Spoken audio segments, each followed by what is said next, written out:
Ever since I was a young child, the safest place I felt was in a tree.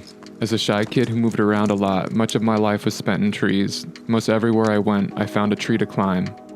Now living near Colshan Mountain of the Pacific Northwest in the land of the RUTSATZ tribe, I feel lucky to have access to some of the last remains of the older forest that once dominated these landscapes before most of them were destroyed by European settlers and the rise of industrial logging.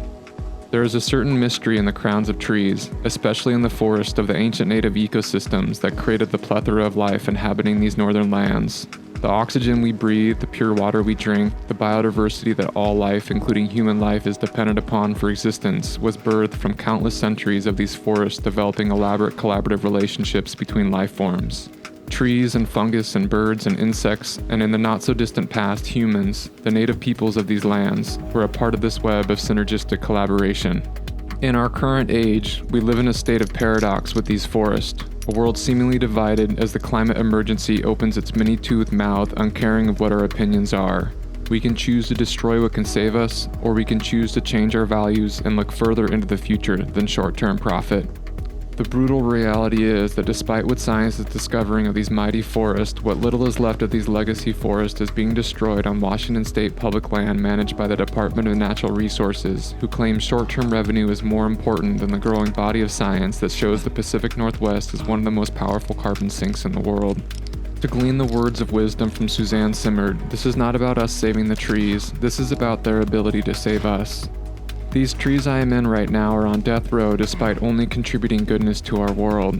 Even with growing public outcry to let legacy forests work their ancient ways, the state feels it more important to clear-cut it for a profit and turn it into a plantation, forever destroying its ancient biodiversity legacy. Sometimes I want to bang my head against the wall, and so I remind myself how new so much of this is to us. After all, it wasn't until the 1970s that us Westerners first began to understand that old-growth forests are havens of biodiversity, much thanks to the work of Jerry Franklin. Before the 70s, old-growth forests were seen as dead zones void of life. The early colonialist consciousness didn't have the ability to look up into the canopy or into the soil of these forests where the magic of life happens and had happened for thousands of years. Amidst the heartbreak of watching older forests being clear-cut, what compels me to have faith in the future is that more and more people are gaining access to the science of older forests being the most powerful tools we have in navigating the climate crisis.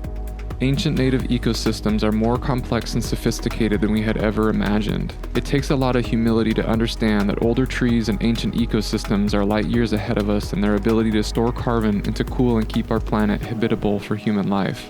What seemed obvious and fundamental to the ancient peoples of these lands is just beginning to blossom in the greater consciousness of humanity. This is where mysticism and science meet in union to understand the phenomena of nature like never before.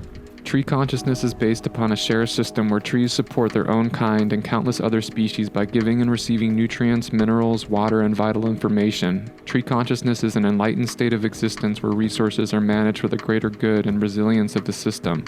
In my younger years, I was written off for claiming trees are as intelligent as humans. Science is finally catching up, and my claims feel a lot less out there. Nature wants us to understand her mysteries. Nature wants us to live in harmony with her.